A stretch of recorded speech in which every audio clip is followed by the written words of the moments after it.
If somebody's experienced something and they feel a certain way about it, then that's what they've experienced and that's what they feel. And you can think that that's wrong, but that's their experience. And I think we need to be better at necessarily, you know, maybe realizing that and going, okay, like that's what that person thinks, that's what that person feels, kind of respecting it, and then going, this is what I think, this is what, you know, I think we're, you know, very easy to just completely dismiss people. Hello, my name is Eline Perez and you're listening to Are You an Artist? Today's episode is with James Morton, who speaks about writing plays, toxic masculinity, and sociology. James is someone I find very clever, so open your brain and enjoy today's conversation.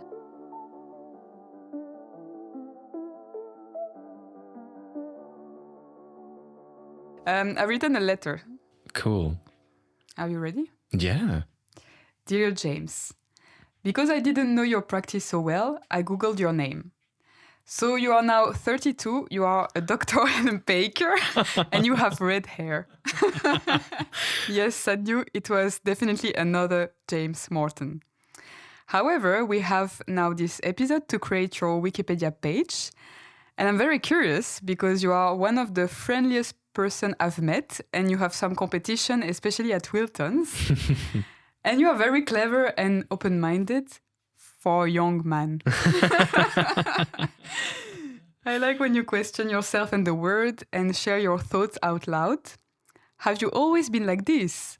And before answering this, here is the question of the podcast. James, are you an artist? Am I an artist? It's a really interesting question, actually, because I think a couple of years ago I would have been really just like, yes, like straight away I would have been like, yes, everything I do is like to be an artist. It's like the work that I do supports that. Lots of kind of front of house work and other kinds of work over the years, and that like, yeah, everything I do is to make art. Whereas now I think I'm like being very specific about what that means, as in like to be an artist, rather than just to be like, oh, it means that I write, or, you know, for other people I like paint, or I make music. So I think it's an interesting question because I'm trying to think about, is there other things that I can do that are creative? Because for me personally, I feel like I've taken a step back in the last couple of years from being a more traditional artist, you know, like with quotation marks, of somebody that like writes regularly or acts or anything like that. I feel like I've more recently decided to look at the world through another lens. So I think, to answer it properly, I think I am, but I think I'm looking for the kind of artistry in things that don't seem as obviously artistic. Have you found what? I think I'm on a journey to finding it. I think I'm in a bit of a crossroads at the moment. For example, there's lots of things that I think are really amazing. And I would almost, you want to call them art. So in conversation, people go, oh, that's an art, because it's a kind of a nice thing to say. It's quite respectful. But I'm not sure if they are, but that doesn't devalue them. Do you have examples? Yeah, it's reminding me of, I recently read Anthony Bourdain's book, or one of his books. Do you know he's the chef? He had like a travel show where he would go around and cook, and he was a celebrity. I think about, I haven't read, but... Yeah, he's an amazing character, and I think very interesting person to look at. But I read his book, one of his books recently, and there was a really interesting bit in that where he was sort of saying, for example, for him, like cooking, because he was a chef, saying it's not an art form for him. He thought it was a craft. And he thought that was a very distinct difference. Like, he was like, it's not an art form for me, because while there's moments of it that might feel like an art form, so if he's creating a new menu or if he's like helping create a new restaurant, that's quite artistic. But the day-to-day running of a restaurant, he said, I'm making the same thing hundreds of times. It's not necessarily an art form, but it is a craft, and it has a different kind of value, but it still has a value. And I think it's like asking those specific questions that I find really interesting, and trying to be a bit more specific with everything, rather than just be like, okay, that is bad, or that is good, or that's an art, or that's not. It's like, why and how, rather than just... So have you always been like this, like questioning things, and as a young James running in a playground? I think so. I think I've always been a bit of a worrier as well. I remember when I was little, they used to say like the classic, you know, he's older than his years, and he's he sort of is a bit of a worrywart, is a kind of British phrase. Ah. And I think maybe out of that, there's a sense of questioning. But I think so. I think as soon as I've realised that things were bigger than my surroundings. So I grew up in like a very working class town in the Midlands, which does exist, which is funny because so many people from London are just like, you're northern, and people from the north are like, you're southern. There is a middle area. Yeah, because it's huge. It's this huge, country yeah. also. Yeah, and there's I would say it's interesting because it's a kind of land, the Midlands generally, I would say, it has a distinct identity, but it also has in some places a slight lack of identity. Ah. There's a real like love in the north for like northern culture and food and history. Like, it's very working class. It's kind of birthplace of British socialism. A lot of activism there, lots of things in the miners' strike and all of this kind of stuff. And the south is more associated with like London and being very like, I suppose kind of more up to date with fashion and kind of cool and all of these kind of things. And the Midlands sometimes feels like it's a place that is kind of striving for what its identity is. Specifically where I'm from, Stoke, there's other areas of the Midlands like Birmingham or Coventry that feel more like they have their own culture. But the town that I was from, it felt like it had its own identity as that town, but it didn't feel like it really fitted anywhere. And I think as soon as I started to realise these things as maybe like a teenager or as an older child, it was a bit like, oh, okay, like where do I fit in this? I think maybe not just being set in a very like set culture and way of thinking maybe provides you with the kind of tools or questions to be like, okay, questioning things. Like, yeah, like you say, if that makes any sense. Yeah. And is that where you wanted to study again as well? Yeah, so I think for me it was a real thing of, it's interesting because I feel very questioning now, and maybe that's also because of the time you sort of met me at this point in my life where I feel very questioning, Wow, far worse than me. But like, because I suppose when I was like about 18, 19, I was finishing my A-levels at about 18, and I was like determined that I wanted to be like an actor. I was absolutely in love with the medium of acting and theatre. And I'd been quite academic before. I'd done very well in my GCSEs, and I did well in my A-levels, but I definitely dropped. You could see I got a B in everything and I got an A star and nearly complete full marks in theatre. So I kind of went, okay, that's what I want to do. Yeah. And I think from moving to London when I was 18, not for anything other than to kind of pursue acting, I kind of actually realised the plethora of opportunities, and I met a huge amount of people from different backgrounds. I did a lot of free courses with theatres and sort of other arts institutions that were like free or discounted. And all of these things kind of opened up my mind. And I kind of ended up then doing, more writing and directing for theatre because I sort of thought that, oh, hang on, here's where I can actually put more of me into it. And also because I've got, I do sometimes, very much suffer from anxiety sometimes. It really helps to have a sense of control. And I think people who are actors and dancers and just complete freelancers in that way that they're part of someone else's project, I would find that, I think, very, very hard because you totally rely on other people. You don't have any sense of control. Whereas if you're a writer or a director, you can still be working on it in your own time. And maybe you could explore your questions as well, no? Yeah, definitely. And there's more room for that. And I think where it shifted more recently was the pandemic happened. And before that, I was doing reasonably well. I'd had like a show, had been shortlisted for a little award and had been on at a festival. Having a great time. Do you have anything published or? No, it was, the play that I wrote was as part of a course called Soho Theatre Writers Lab, which was with Soho Theatre in London, in like central London. And they, at the end of the course, it's like 100 or 100, 200 writers or something.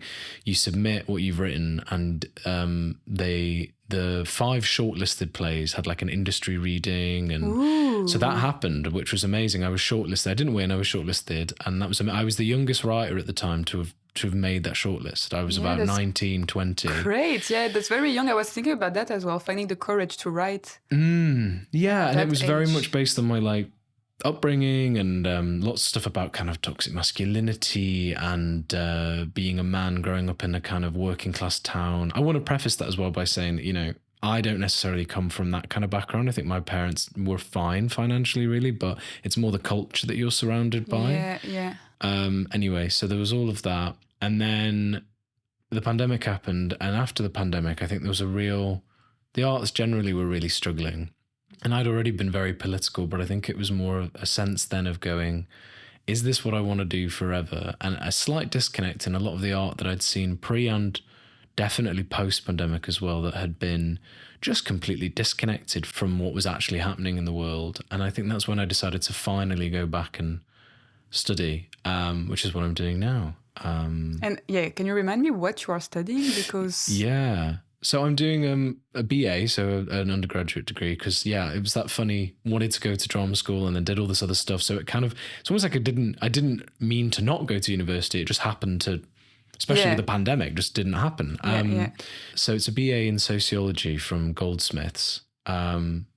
And it's funny that all of the stuff that we're sort of discussing, because I remember one of my tutors on the course saying, I was discussing sort of my background and having done all of this kind of stuff with her. And she said, it's really interesting because you're doing the same thing that you were doing before. You're just looking at things through a different lens. And I thought, they really made me go, because I think before I sort of had a bit of a question of, am I giving up on art? Am I an artist? Exactly, like these kind of questions. Whereas now I feel a bit more, especially settling into it and talking to her, I was like, no, I'm still asking those questions, like you said, but I'm doing it just in a different way. And so, do you know what you would like to do after? See, I don't yet, I suppose, because it's tricky. There's lots of like ups and downs to sort of trying a different route. And I think that the route that I've tried that has sort of led me to do stuff, I think in a way that everything I've done has felt very authentic to me and has felt very much the right thing for me at the right time. But I do think if you follow a slightly more unusual route, there's a less of a safety net there. And so I started the course at 25. I'm 26 now. I'll be 28 by the time I finish. Still obviously very young and there's a lot of stuff to do, but we live in London. It's very expensive. So there's a lot of things that I would like to do, but I don't know. I think the older I'm getting, the more finances are a consideration, unfortunately. And that's not to say, I would just leave and, do some horrible corporate job, because I don't think I could ever, I don't think I could ever do that. I know, I can't even imagine myself in that. It'd be awful. But I mean, I did actually have an office job, a temp office job when I first moved to London. I mean, having an office job doesn't mean that you're a horrible person. Oh, no, of course not. But it is. London is really tricky about that, because I feel like if you want to make art also, you can't, it's very difficult to just do that. You will have to have like financially other things on the side if you want to have the freedom. I think the world is structured in a way in which, not everywhere, but, in the kind of West and in England and Europe, that it's a lot easier if you kind of play the game, really, in the way that most people play it. So if you follow the rules and you go to university and you have that opportunity, that privilege to do that, and then you go and do a job for a company that pays you £32,000 a year, for example. I'm just like pulling numbers out of the air, but then you go, and then I can, increasingly people are finding that they can't, which is a kind of interesting, I think, crisis in kind of capitalism at the moment. But it is still easier to get on the housing ladder, to have a long-term relationship, to have children, whereas it all of a sudden becomes quite a scary and quite can be positive in the way, like politically radicalizing for me, like made me feel even more political rather than some people that get more conservative with age. That kind of crisis of going, hang on, just because I've chose to do things in the arts means that it's more expensive to live, which therefore means I might have a lower quality of life just because I've chose to do something in the arts, or I might have to question the fact of, am I going to be able to afford to have children or things like that? I know, hang on, but have I done anything wrong? No, I haven't done anything wrong. It's just that you feel like you're almost being punished sometimes for making unusual choices. Yeah, exactly. Yeah. And what's now your relationship to acting and theater? It's interesting. It's a sort of strained one. Acting, I suppose, when I was about 20, 21 and I was doing the kind of writing and it was going well, and I was very young, I very much was like, oh no, I'm not really bothered about acting, which I still feel about. I occasionally get a little twinge of like, it would be fun to perform, because I like making people laugh. I like engaging with people, but it's not really like something I'm that bothered about. But with theatre, it's a more complicated question. I feel like I used to be really in love with the medium of it and very frustrated with the culture of it, which I think is kind of where I still am, which is that I think the liveness of theatre, being in a room with other people, an audience of other people reacting at the same time, or watching real people in front of you who've come together to make art, I think it's just a very, very special thing. And, you know, people have been doing it. It's one of the oldest art forms. People have been doing it for thousands of years. But I do think that, unfortunately, the culture of it, how inaccessible it is, how expensive it is to make and be a part of, and just to go, means that, and lots of other things, like the things that are chosen by to be programmed and the things that are not, and things like that, just mean that it's very difficult to square where I am with it. And I think for me, it's leading more, almost to go off for your other question as well, with it would be really nice to maybe in the future do more work that has a specific social purpose.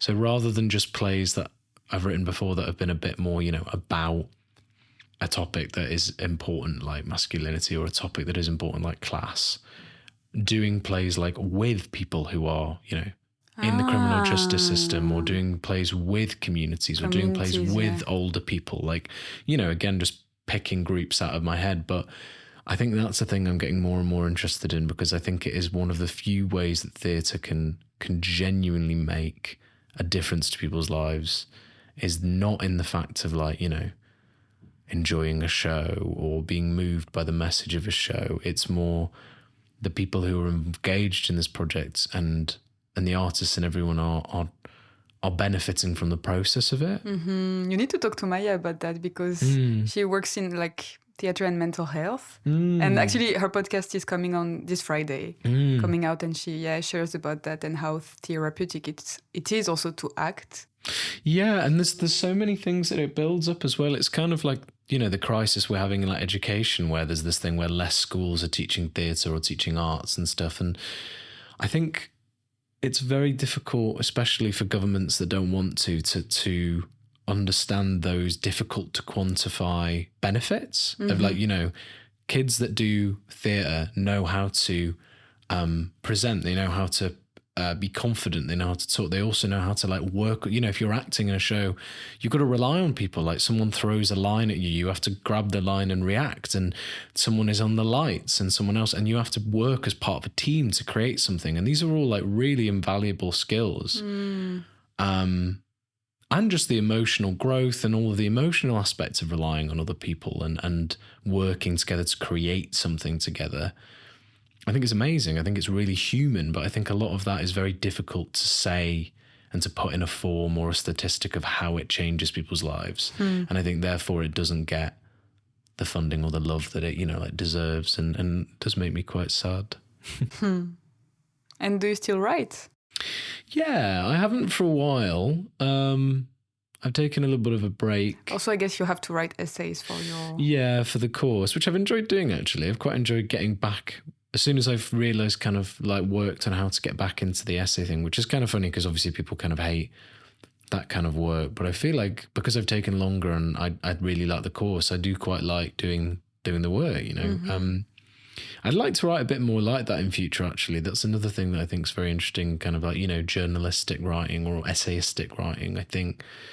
I'd be your first reader. Yeah, definitely. I think, well, there's a lot of stuff that I was reading before even doing the course that I was getting more and more interested in people that just sort of say it, you know, rather than, I do love everybody, you know, it's great to read like really fancy prose or really inventive poetic stuff, but also it's sometimes really nice to just hear people be very plain and just say things. And also sometimes, like, for example, English is not my first language. I don't understand. Yeah. You know, if you like speak with all these kind of theoretical concepts and complicated words, I mean, for me, the best readings is something I can understand.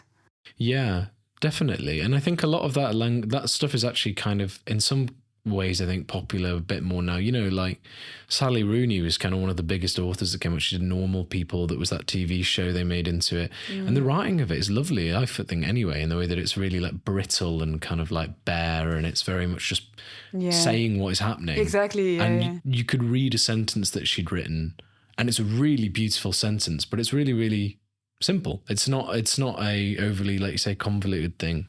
So I think that's kind of inspired me in that way anyway. And I think that was already part of my style, but it's definitely something I want to look into more. But there's definitely something like that with the kind of, I don't know, I think it's like an urgent purpose. I feel like there's a lot of people that work in the arts, which I think is absolutely fine, that just want to make art, and I think it's lovely. But I think I just see all of the stuff in, there's so much going on in the world that I just get really frustrated that people aren't writing about, Mm-hmm.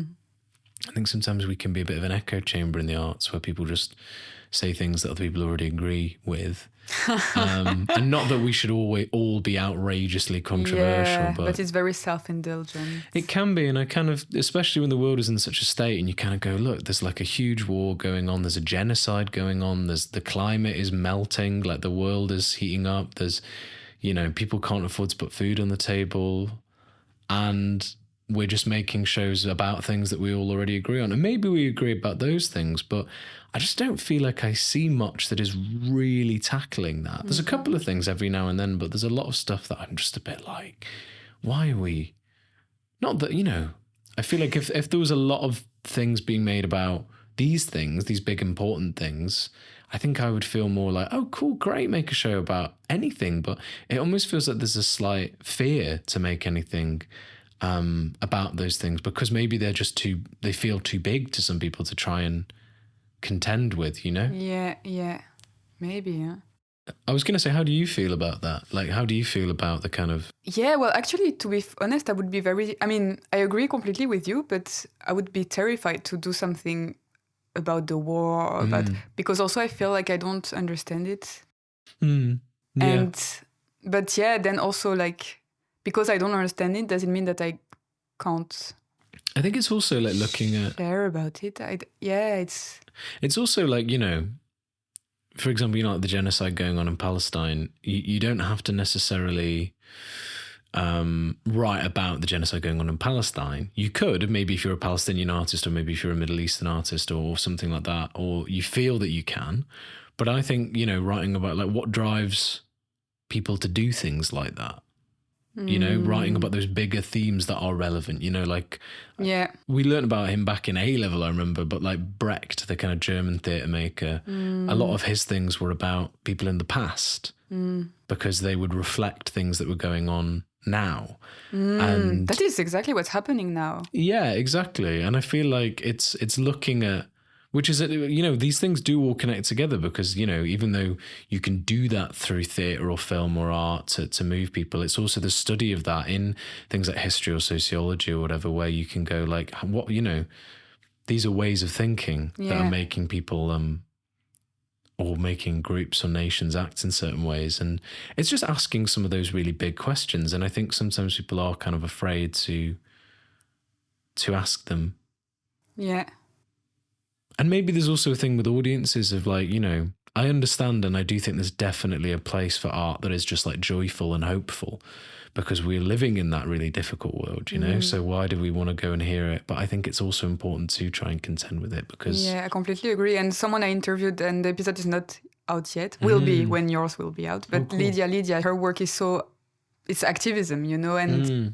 But also she says people hate her work because it shows the truth that is not so beautiful to see.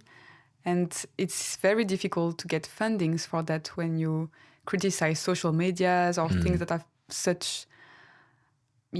have the money, have totally the power. It's really, really hard. And I'm not kind of, sometimes it's more just like airing frustration of how I feel about theatre. I totally empathise and sympathise with artists about why they might not be approaching some of those things because of that, and just because it's so difficult to make work anyway. Yeah, I think it's more a criticism that I'm trying to offer of that system. But really. This is really something also I've been questioning myself about doing stuff that's a bit more political, because everything is political anyway. This is it. The personal is political. It's the kind of idea that everything you do is political.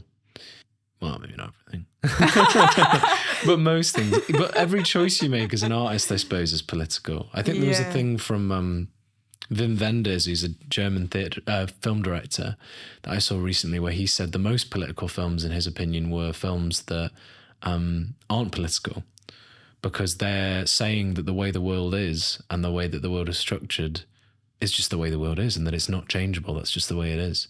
And that is very political. It's very reactionary. It's very conservative. Even though those films might be apolitical, they might just be about romance or about, you know, anything. But they are political because you're being political by doing any decision you make. And I think people do need to be aware of that. You know, if you are a woman who decides to write a man as the main character of a book, that's political. If you're a man who decides to write a woman as the main character of a book, that's political. You know, all of these things are decisions which will be interpreted by an audience. That shouldn't stop you from expressing freely because you can't consider all of these things necessarily when you're creating work. But it should sometimes give you a bit of pause, I think. And I think that's important for people to be like, how is this? Could this be construed, you know? Yeah. And what did you discover, like, around this research about masculinity? And, like, did you discover some things, like, where... I think it's definitely always been, like, a point of interest for me. Even, like, with sociology now, looking at it from a more academic point of view, gender, generally. And I wrote the play about kind of toxic masculinity. I think, in terms of discovering things, I don't know. I kind of feel like there's a lot of things that I already felt, and maybe they got kind of like articulated a bit better. Like they got by communicating them in a play, I felt that I understood them and they were validated. And just feelings around, like, you know, there are very set ways in certain communities of being and of performing, you know, everyday performance just by being a person, and those are very gendered, and that within those gendered performances, you know, it's very difficult to do other things and to not and to break those rules. And this is, you know, this is coming from someone who, you know, as far as I know in my life as to yet, you know, is straight and is cisgendered and white and male, which are all, you know, lead me to be very, very privileged. But let alone, you know, if any of those people are not any of those things, it makes it just incredibly difficult. And even within those things, it kind of reminds me, there was a really good thing, I'm probably paraphrasing this horribly, but like a James Baldwin, the author, like quote more about race, where he was saying that racism hurts white people because it's a destructive thing. He was like, it obviously more impacts black people or people who are racialized by the world, but he was saying that it also, you know, kind of damages the souls of white people. And it's a similar thing, I think, with like patriarchy, where obviously the main people that suffer under patriarchy are women and are queer people. But I also think that the men who embrace patriarchy suffer under it, because, you know, even as a man who is relative, you know, I'm kind of have very like left-wing views, very open views. The friendships that I have, I just know are nowhere near as deep as the friendships of that my female friends have with other women. And my closest friends very often are women, because I think it's very difficult, even for men that are very open-minded and very whatever, because of the way we've been socialized and brought up to make those emotional connections and to sustain them. And I think it's horrible. And the more you think about it, the more kind of insidious it is. And under the surface, you know, that this kind of masculinity and way of behaving that you didn't choose, it was just the way that you were raised. And I think that goes into a lot of men's mental health, which is where I kind of originally was my starting place with the play, because, you know, I'd had sort of anxiety and depression. And I think men have a real problem with communicating, which again isn't to say that women don't. It's just to say, because of patriarchy, because of the way that men are raised, I think they don't know how to talk about their feelings. They don't know how to process a lot of their feelings. And I think, you know, it leads to the statistic in the UK, I don't know if it's in Europe, which is the biggest killer of men in the UK is suicide. Like most men in the UK, for women it's breast cancer, I think, and for men it's suicide. And, you know, so a lot of those things were just very long-winded way of maybe saying the kind of insidious and kind of internal nature of a lot of these problems. I think through writing that play and writing further around gender have been really confirmed to me. And has it been liberating to write about it, or not that much, actually? It was more like an observation. It has been. It was liberating at the time, I think. I feel like a lot of people's first full-length piece of work, like if you write a play or a book or anything, it's very much you. Like it's a big part of you. And sometimes it's raw, maybe a bit too raw, maybe a bit unformed. But it's a real, like, this is who I am. This is my life. And that felt really liberating. But I suppose after that is when you start to see, and you see it with bands, you see it with everyone, where they start to go, ooh, album 2, album 3, ooh, what do we do now? But I think sometimes if you give yourself that time, you create really interesting stuff. So it was liberating, but I think I would like to sort of see how it could go in more, maybe like subtle or like nuanced directions in the future, you know? Mm-hmm. And you quickly mentioned stand-up comedy. Oh no, this is one of those points almost of like embarrassment where my I feel like that's the only point where it almost goes back to the kind of just saying it thing of like certain kinds of like books and literature and stuff. I really like the bluntness and the directness of like stand up and the vulnerability that it's just the person on stage talking. Part of me at points has been sort of tempted to give it a go. I personally am sort of suspicious as to whether I'm the funniest person in the world. That's not fishing for compliments. That's just, I don't think I'm necessarily super funny. I'd be super curious to see what you do though. Yeah, I suppose it's just that thing where like I've considered it in the past. I don't know if I would ever really do it. I think it's just one of those things that I'm always kind of drawn towards because I think it's a very honest kind of art form, and I think it's can be really interesting and strange and experimental. And I don't know, I know some friends of mine that have done it. Years ago when I was doing this writing course, had I can't remember why. I think I had to take part in or maybe it was like an option that they let you take part in another course for the day just for like fun. When I was doing the writing course, it was something like that, and I ended up they did a stand-up comedy course, and I did an afternoon with the people that were doing it for like a year, you know, and I really enjoyed it. I really liked it, and it kind of has made me think that maybe I would like to go and give that a go. But I think what I find exciting about it is also like for a lot of people, rightly so, what is so scary about it? You know, I quite like the combative nature of it. I quite like how dangerous it is. Yes, you're very exposed, right? Yeah, and I quite like that in the way that, no one's ever going to watch like a production of Macbeth and be like, you're shit in the middle of it. Do you know what I mean? That's so true. Or to be like, fuck off or something. Whereas they would just quietly leave. They would just quietly leave, or maybe they'll even watch the whole thing and then afterwards just go, oh, that wasn't very good. Whereas that is so true. You're right. Stand up, they just call out, and it's part of the culture of it. And I think it's almost more insane that people do that because I think it's so like soul bearing and difficult than anything else, because it's being back to the playground, right? And when you talk and the kids, and they don't have the filters, and they just can treat you as totally. There's a real because even like plays, you're hiding behind the play itself, the structure that you are watching a play, and even like musicians, where people do sometimes get heckled and stuff. You're kind of almost hiding behind the like seriousness of your art, that you're doing like a song and music. Right. Whereas I feel like maybe because stand-up is so casual and it's so kind of interpersonal, and there isn't that, people feel like they can just jump in and have a go at you. And I don't know. I think it's just a really interesting art form that I've always had a little weird thing of like, oh, I'd really like to do. I feel like I would do it once and get booed and then never do it ever again. But who knows? I would clap. Yeah. If I hear booing, I would be like, no, that's good. Keep going. This is it. Yeah. Come back to me in 5 years and I'm sure I will have maybe given it a go. Oh, that would be so great. Fun. Yeah. But yeah. And what other art forms interest you? I think everything's sort of there isn't anything that I would ever rule out. I think there's definitely stuff that I'm really drawn towards. I think the honesty and the lack of pretentiousness is what I have been more drawn towards. So anything that is kind of in that. I feel like I used to be very like theatre and quiet films that were French or Japanese.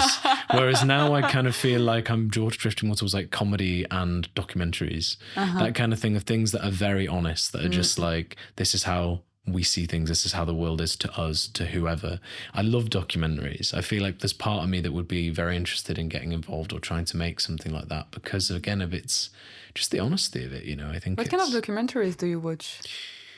Anything and everything, really. The classic kind of stuff that everybody loves. Well, not everybody, but it's very big in Britain. Do you know Louis Theroux? He's like no. If you have a look, he He's great. He's sort of a national icon, really. Okay.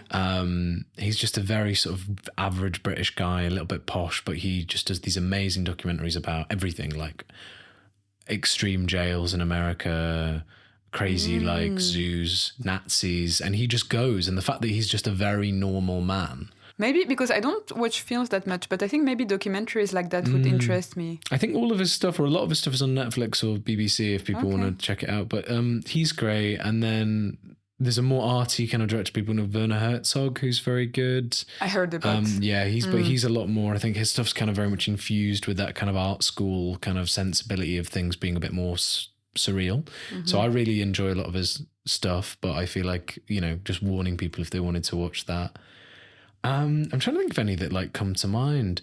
There's a really good, I think they're a production company or something called Storyville, which if you go on their thing on BBC iPlayer, they just create really interesting stuff. Adam Curtis is amazing, but he's almost more of an artist or sociologist. A lot of his stuff's on BBC iPlayer again. He uses a lot of archive footage. It's a very like niche, you know, one has a very specific style. Okay. It's very much about things like the fall of capitalism or the way that the media lies or things like that. But his style is he sort of has like ambient music, like Aphex Twin playing with like archive footage from the 70s. Then he just sort of talks over it. It's just his narration is most of it. Okay. And he's got such a funny kind of like average British voice. It sort of sounds a bit like this. So it's kind of like very like... bit nasal. Yeah, it's funny. It's really amazing stuff. But there'll be this insane footage from like, you know, I don't know, the fall of the Berlin Wall. And then he'll be playing like this mad kind of 80s ambient music. And then he'll be like, and that's the moment that the world was changed forever. The end of history or something like that. And you'll be like, yeah, you kind of have to see it to believe it. But it's great. He's great. Adam Curtis, he's really good. But I understand that's all been very male again after what I've just said. But, you know, that's the way it is also. That is the way it is. And I want to be aware of more sort of female. I'm aware of a lot more like female filmmakers. But I think, again, documentarians. Stacey Dooley was very big for a while, doing a similar thing to Louis Theroux. But I'm not aware necessarily of other documentarians that are. But it's also difficult because I feel like filmmakers... You know, especially... It's a very masculine word. It's a very masculine word, but also, I suppose, especially in a documentary, people make a real choice as to whether they decide to be completely invisible and it's just what you see and you have no idea who made the film unless you specifically look into it because they're not a part of it. Yeah. Or they're really a part of it. Like I noticed this recently with like the Louis Theroux. He's like in and you can see him interviewing people and blah, blah, blah. But there's other documentaries where, you know, there isn't even any of the kind of talking heads or anything. And you're like... There's less of a personality. So I feel like it's a less obvious art form to be like, oh, and I think the men tend to be the ones that want to be on camera, you know? Having worked for movies, even now I'm thinking about, but I think like, to be honest, I think 90% of I've been doing that for 2 years, like the directors were males. Yeah. 90%, I think. There's a really interesting video essay or something that I watched about this, but like Sofia Coppola, who's a big just filmmaker, she made, what did she make? The Virgin Suicides. What's her big film? Lost in Translation is her big film. And she made other amazing... She did Priscilla recently, about Priscilla Presley. Anyway, she's amazing. And there's a thing that she said that... Maybe it was her or it was someone in relation to her. That because the film industry is so overwhelmed with like male directors, that the female gaze... is just non-existent. Yeah. It's the gaze in film is the male gaze. Yes, it's just the gaze because that's so interesting, of course, yeah. So when you watch some films that are directed by women and they're really choosing to like show things in a particularly gendered way, I think you can really tell. Like, yeah, it's visible. For me, there's a great American Psycho, the film with Christian Bale.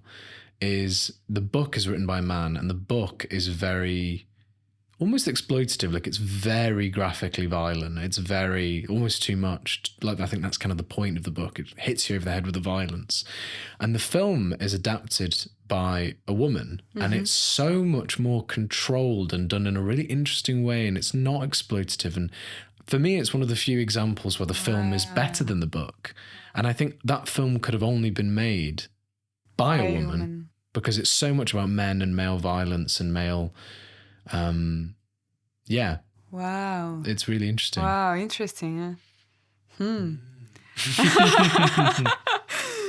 And as a human being, what is your strength?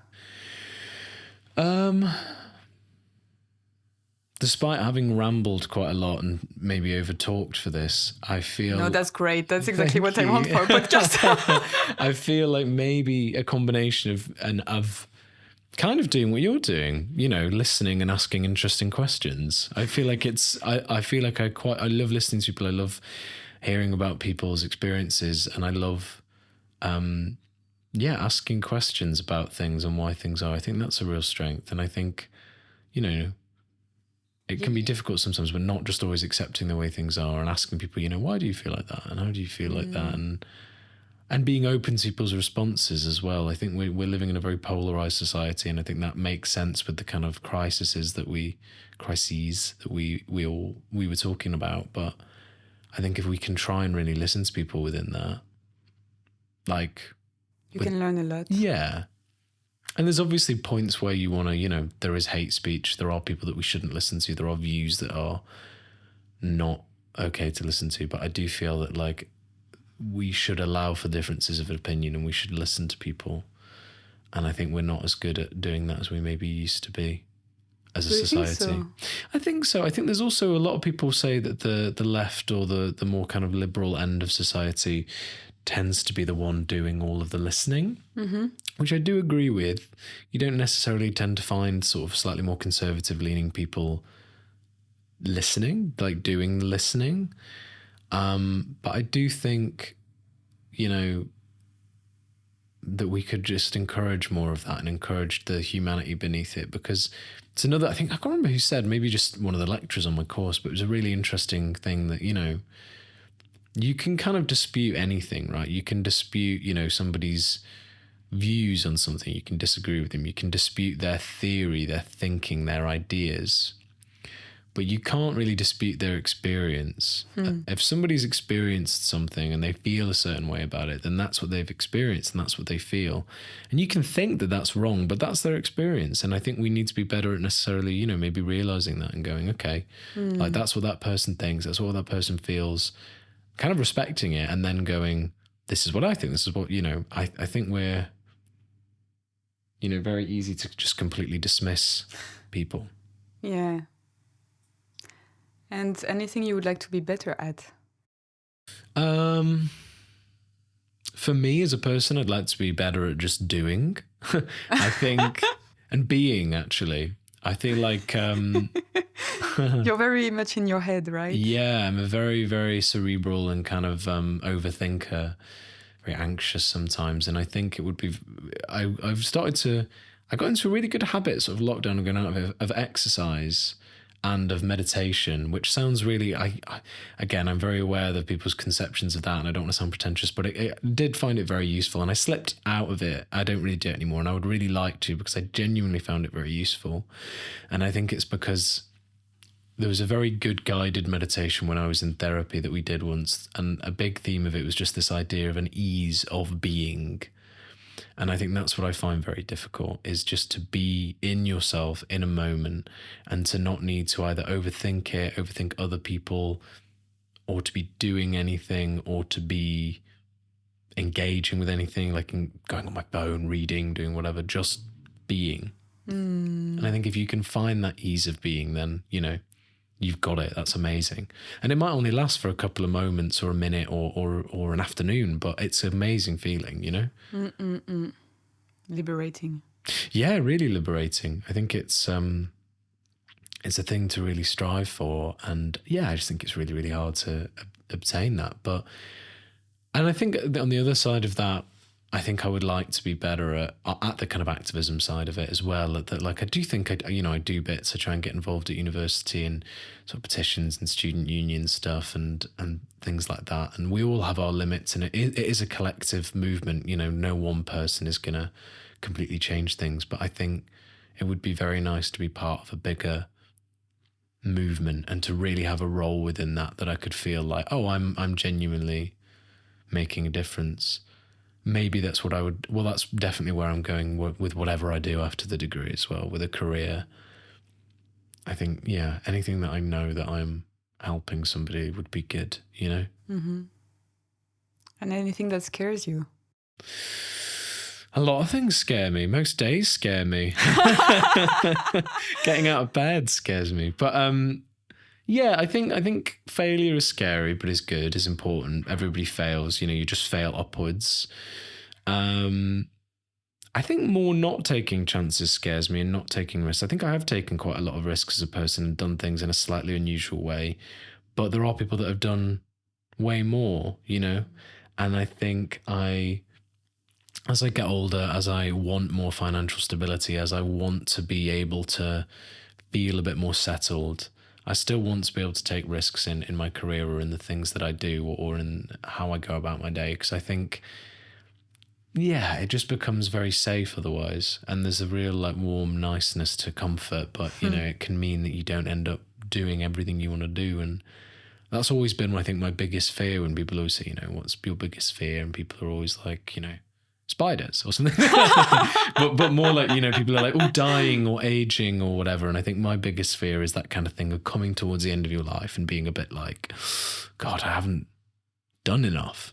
I haven't fulfilled myself. And not necessarily I haven't become a big star but more just that I haven't done the things I want to do. So I think making sure that I still take risks is a very important thing to do. Mm-mm. And do you want to be liked and approved, and by who? Do I want to be liked and approved? I think yes, and I think everybody wants to be liked and approved in some ways. I think there's definitely, I'd like to be liked and approved by people that I think I like and approve of and that I think are worthy of respect. I don't really mind what the general person thinks of me. I think that obviously, and that's easier to say than to mean, you know, it's very easy to be like, I don't care. Yeah, I don't care, because obviously everybody cares. Nobody wants to be disliked. But I think it's also, like, it's not something I really strive for. And I think sometimes you have to actively be disliked to be good at what you do, you know? I think, you know, good teachers aren't always liked by their students, you know? Good doctors aren't always liked for the decisions they make about their patients, but they're doing it for what is better for their students or their patients, you know? I think it's an important thing to bear in mind with anything. And the same with art, a bit like you said about that other person who had been doing kind of activism within their art, that I think if you make good and interesting art and art that is provocative, people are going to hate it. Yeah. Some people, and you have to be okay with that. Not everyone is good. You can't be all things to all people. And I think, unfortunately, a lot of people do try and do like that. And I do. Everybody does. Everyone tries to please everyone. But, you know, at points, if you want to really say something, you're going to upset people. And I think you have to be all right with that. If you were an animal, what would you be? Animal. I think a classic one would be like a bird or something, wouldn't it? Because it would be really nice to be able to fly, to be able to go anywhere, to be able to go to different countries very easy, or to, you know, migrate without having to go through some sort of insane legal system. That would be nice. Yeah, maybe a bird. Lots of people would go for more like household animals because it's kind of similar to them, but yeah, I think some kind of bird would be really, really nice. I wouldn't want to be an insect or anything in the sea because I think they are scary. And insects, they don't live long also. They don't live long. We want a long life. When I see, although lobsters live for like ages. Have you seen some of them are like hundreds of years old and stuff? Yeah, some of these lobsters, I think it's a hermit until they're crab. eaten by Until the rich. they're eaten. Yeah. But I mean, that's a perfect metaphor for a lot of things we've been saying. You can live as long until you're eaten by the rich. But yeah, I think. But yeah, I always think when I see fish and crustaceans and sea creatures on TV, I always say this to my partner when I like turn to her. I always get, she's like, "You're going to say it again, aren't you?" I'm like, "Yeah." They look like how you would imagine aliens to look, I always think. Because aliens evolve, right, in a completely different planet, on a completely different environment. Yeah. And the sea is completely different to us. You know, they're surrounded by water and different sort of chemicals in the sea, you know, like salt and stuff. And they look completely different because they've evolved over, you know, millions of years in that environment. So every time I see like an octopus or a lobster, I'm like, God, that must be what like an alien would look like, because they're just, you know, you see some of these sea creatures and you're like, oh my gosh, what is that? True. Yeah. Probably they think the same if they can see us. Totally. Like, This is whoa. it. This is what I mean when, you see This like pinky, fleshy, oh my huge gosh, thing. this yeah. absolutely huge thing. Yeah, if you're like a lobster and you've been pulled out by this giant fleshy pink monster, it's insane. So yeah, probably a bird I think would be quite nice. Some kind of, maybe a puffin or something like that. You know puffin? No, They're on, I can Google it. you can Google it. They're on this island. Maybe it's the Isle of Sheppey. It's one of those kind of British isles and they kind of fly around. So still a lot. British bird, eh? Maybe I can't get away. It's interesting. That's what I thought of. I didn't think of like some sort of, tropical, yeah, like a kind of, like a woodpecker or a kind of, what are they called? A hummingbird or something like that. That would be very nice. But, I'd get homesick I get sort of fed up with the very warm weather. I'd need to go back to the misery of England. Fish and chips. Fish and chips, exactly. Where's my pint? Yeah, exactly. The pint of Guinness. Do you have a favorite color? I always really liked green growing up. I don't know why. It was just sort of drawn to maybe the kind of like earthiness of it. I really like green. And yeah, I don't know. I don't think I know if I have any reason for that. It just feels like quite a kind of innate thing. And when I was little, I was like, I like green. And then over the years, I've been like, oh, maybe I like, I don't know, purple, questioning, blue. Yeah, everything. and then, yeah, again, questioning. But I think really...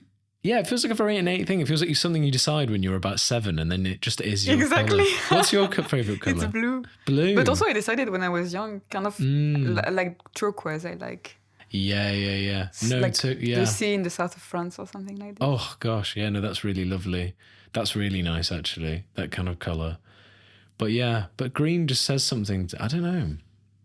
It just sort of, I do love nature. That's the only thing. I contemplate moving to the countryside sometimes, but then I do think I would get very bored maybe, or maybe again that's the whole needing to be distracted thing. Maybe when I can finally get my ease of being and I can just be fine with being me, that's when it's time to leave London and move to the forest.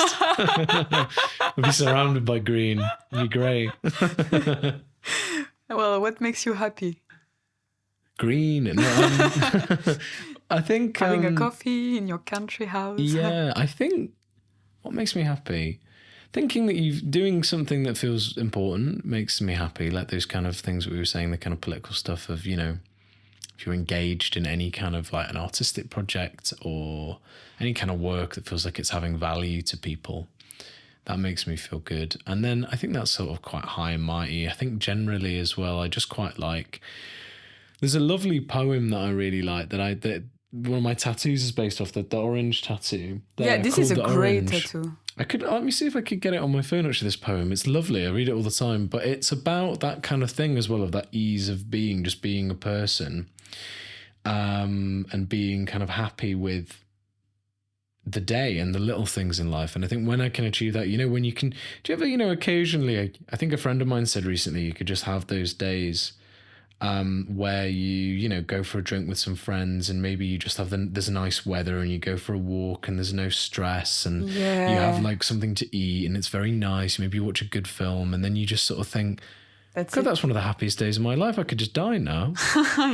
Yeah, this poem. So this is The Orange by Wendy Cope, which is, I would say, my favourite poem and is basically about that. At lunchtime, I bought a huge orange. The size of it made us all laugh. I peeled it and shared it with Robert and Dave. They got quarters and I had a half. And that orange, it made me so happy, as ordinary things often do, just lately. The shopping, a walk in the park, this is peace and contentment. It's new. The rest of the day was quite easy. I did all of the jobs on my list and enjoyed them and had some time over. I love you. I'm glad I exist. Oh. It's a good poem, isn't it? Yeah, it's so nice. But it's just that, like the kind of, especially the lovely last two lines, I love you, I'm glad I exist. It's when you have those days that you feel like that. Yeah, exactly. I think, that you're actually probably able to love. Yeah, definitely. Completely, without all the doubts and everything. It's just... I've been thinking about this more and more as well, though, that kind of ease of being and that kind of reaching that kind of state. And I think... while it's important to be aware of all of the things going on in the world, while it's important to sort of fight and where you can be involved in like activism or anything, I also think it's if you can find like joy amongst all of that, then you're kind of winning. Like there's a phrase, I don't know if it's from anything, like kind of joy is an act of resistance. You know, if you can have like a tiny room in London and hardly enough money to get by, but you have those days and you're joyful, I think you're winning. It's your own personal resistance against the kind of system. There's a really lovely film coming actually by the German director that I mentioned that I really want to see, called Perfect Days, which is about that. It's about a Japanese toilet cleaner. I think my brother saw it. Oh, what did he say? No, it's been out, right? It's come out recently, yeah. I think it's... Yeah, he saw it in Paris in a cinema, Do you I like think. it? And I know I didn't, but my brother like saw it. I didn't see it, but my brother loved it. Yeah, it's supposed to be amazing, just about that. And it's the repetition, right? It's about his routine and repetition, and yeah, the same day. And he actually, my brother, he's I think also asking himself a lot of questions, and he was saying how it was such a meditative movie. Yeah, totally. Made him in that state, and yeah. Absolutely. And I think this is the thing as well, is that we kind of, you know, I obviously haven't seen that film, but what I really love already about the idea, just from watching the trailer, I think I read an interview with Wim Wenders, who directed it, about the film, is just that, you know, the main thing that he does, his job, is he's a toilet cleaner. Mm-hmm. He doesn't, to make a film like that, he doesn't have to be some huge artist or to every day do something really amazing. Yeah. It's an important thing. We need clean toilets. Somebody has to do it. Of course. And it's an honourable thing. It shouldn't be seen otherwise. And I think giving somebody who that is their life a film, you know, this is again, maybe it sounds pretentious, but there's a quote, I think it's somebody like, I can't remember, one of the big French directors said, if you show something in film and cinema, to show something is to ennoble it. Which some people disagree with, because if you show something in film, you can mock it or satirize it, but just the act. But to give it the importance. You give it the importance. Just the act of showing it is a kind of like recognition that it should be paid attention to. But I think to do that with somebody who is doing that kind of job, and just to see their simple life and to show their kind of simple life as something really beautiful, I think is like an amazing like thing to. And again, it's very, very political. It seems almost like a non-political. It's hugely political. So I think, I really want to see that film, but definitely like that kind of thing of, Perfect Days. Perfect Days. If you could meet your 15 years old self and say something, would you? Would I?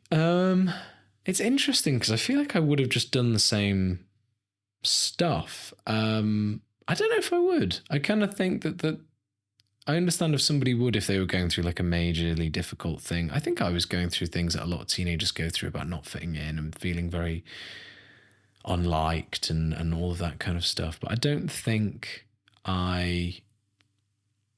I think, ironically, a lot of people that go through a lot of that are actually being very true to themselves. And I think the process of what I've done in terms of like not doing uni when you normally do, coming to London, meeting lots of people, having lots of experiences, and later studying and other things as well, of just, you know, having travelled a little bit and stuff like that. I'm really glad that kind of that's happened, because it's made me who I am. And I think I kind of would have done it anyway. Like there's this whole kind of theory with like time travel, you know, you see this thing, we'd be like, oh, you go back and you could change it, that it would be the same anyway, because people are the same people and they would make the same decisions, because they do, unless they change. So I kind of don't know what the value of that would be. Maybe it would be nice to go back to just sort of say, it's not going to be perfect, it's going to be very hard, but it's going to be all right, would be like a nice thing to do. Just to be like, it's going to be okay. Like you're not going to achieve your first dreams necessarily. You're not going to be, there will be points of disappointment and heartbreak and all of that, but that's the whole point of it. And you will like, you'll be glad of it in the end. So maybe to say something like that would be nice, you know? But there isn't anything I would go back and be like, don't do that. You know what I mean? No, don't go there. Don't say that. I think, luckily, I think that maybe that's a very privileged thing to say. Luckily, I haven't had as many, hugely horrendous or traumatic experiences. Whereas I could understand why some people might want to be like, even if it wasn't something they did, you know, just like, well, don't go down that alleyway that night. Do you know what I mean? Or like, don't go out that night, or Yeah. don't date that person. Whereas luckily, I feel like all of mine, even the hard ones, have been hard enough to just learn something from, rather than to be, you know, to cause a huge amount of trauma or anything. Well, thank you so much, James. Thank you. That was fantastic. No, thank you. Like, I've gone on and on. Yeah, that was perfect. If you enjoyed this podcast, please give it a 5 stars on your favorite platform. It really supports me, and then I can interview all the artists of the world until I die. Merci!